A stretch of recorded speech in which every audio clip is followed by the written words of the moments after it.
இஸ்ரேலுக்கும் ஈரானுக்கும் மிகப்பெரிய ஒரு போர் போய்கிட்டு இருக்கிற இந்த நிலைமையில ஈரான் அவங்களோட அடுத்த ஒரு விஷயமா ரிவீல் பண்ணிட்டு இருக்காங்க. அதாவது சிரியாலே இன்னொரு அவங்களோட ஒரு ஆள் இருக்கிறாங்க. அதாவது எங்களுக்கு இன்னொரு ஒரு குரூப் இருக்கு சிரியாலேயே அப்படின்ற மாதிரி மென்ஷன் பண்ணியிருக்கிறாங்க. காமினியை முக்கியமாக நெதன்யாஹூ ஷாக் பண்ணிட்டாரு அப்படின்னு தான் சொல்லி ஆகணும். அண்ட் அது மட்டும் இல்லாமல் இது எங்க கோலானியில் இருக்கிற மாதிரி சொல்லியிருக்கிறாங்க அப்படின்ற மாதிரிமே மென்ஷன் ஆகியிருக்குது. இதை பற்றி ஃபுல்லாக தான் பார்க்க போகிறோம். முக்கியமாக இஸ்ரேல் தற்போதைக்கு பார்த்தீங்கன்னா எக்கச்சக்கமான இன்வேஷன் பண்ணியிருக்காங்க சிரியாவில். முக்கியமாக நிறைய இடத்த கேப்சர் பண்ணிட்டு இருக்காங்க. அதெல்லாமே பயமுடுத்தணும், இதுக்கப்புறம் இஸ்ரேல் இந்த மாதிரி பண்றதுக்காக இவங்க சொன்னாங்களா அப்படின்றத இப்போ வரைக்கும் தெரியல. பட் ஆனால் ஈரான் கன்ஃபார்மா சொல்றாங்க எங்களுக்கு சிரியால ஒரு ஆள் இருக்கு அப்படின்னு.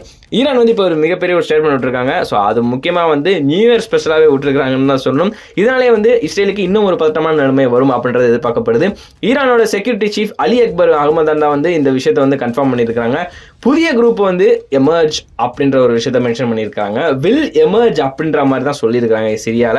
ஸோ இதனாலே எக்கச்சக்கமான தாக்குதல் சிரியாவிலிருந்தே இஸ்ரேலுக்கு எதிர்த்து வரலாம் அப்படின்ற மாதிரிமே அவர் மென்ஷன் பண்ணியிருக்கிறாரு. புதிய குரூப் கண்டிப்பாக இஸ்ரேல் எதிர்த்து ஃபைட் பண்ணும் அப்படின்ற மாதிரி அவங்க மென்ஷன் பண்ணியிருக்கிறாங்க. ஒரு புதிய ரெசிஸ்டன்ஸ் கண்டிப்பாக போன் ஆகும். முக்கியமாக இது அப்கமிங் இயர், அதாவது இந்த இயரில் பார்த்தீங்கன்னா கண்டிப்பாக அடுத்தடுத்து அவங்க யார் அப்படின்றது தெரிய வரும் அப்படின்ற மாதிரி அகமதான் சொல்லியிருக்கிறாரு. அண்ட் அது மட்டும் இல்லாமல் இந்த விஷயம்லாம் எந்த சைடு வரும் அப்படின்னு சொல்லிட்டு பார்த்தீங்கன்னா கோலான் ஹைட்ஸ் அப்படின்ற ஒரு இடம் இருக்குது. ஸோ அந்த இடத்துல தான் வரதுக்கு நிறைய பாசிபிலிட்டிஸ் இருக்கு. காரணம் பார்த்தீங்கன்னா அல்பாத் டவுன் அப்படின்ற ஒரு இடத்துல பார்த்தீங்கன்னா இஸ்ரேல் சீஸ் பண்ணி வச்சிருக்காங்க. அது கோலான் ஹைட் சைடு தான் இருக்குது. ஸோ அதனாலே அங்கிட்டு தான் பார்த்தீங்கன்னா இந்த ஒரு விஷயம் அதாவது ஈரானை பேஸ் பண்ண இன்னொரு ஒரு குரூப் இஸ்ரேலை தாக்குறதுக்கு மிகப்பெரிய ஒரு பாசிபிலிட்டிஸ் அந்த சைடு இருக்கிறதா பேசப்பட்டுக்கிட்டு இருக்கு. அண்ட் முக்கியமாக ஐடிஎஃப், அதாவது இஸ்ரேல் டிஃபென்ஸ் ஃபோர்ஸோட ட்ரூப்ஸ் பார்த்தீங்கன்னா அட்வான்ஸாக பார்த்தீங்கன்னா அல்பாத் அப்படின்ற ஒரு இடத்த முக்கியமாக இன்னும் உள்ள இருக்கிறாங்க ஆட்கள் அப்படின்ற மாதிரிமே மென்ஷன் பண்ணிருக்காங்க. அதாவது இஸ்ரேலோட டிஃபென்ஸ் அவங்களுக்குள்ள இன்னும் நிறைய பேர் இருக்கிறாங்க,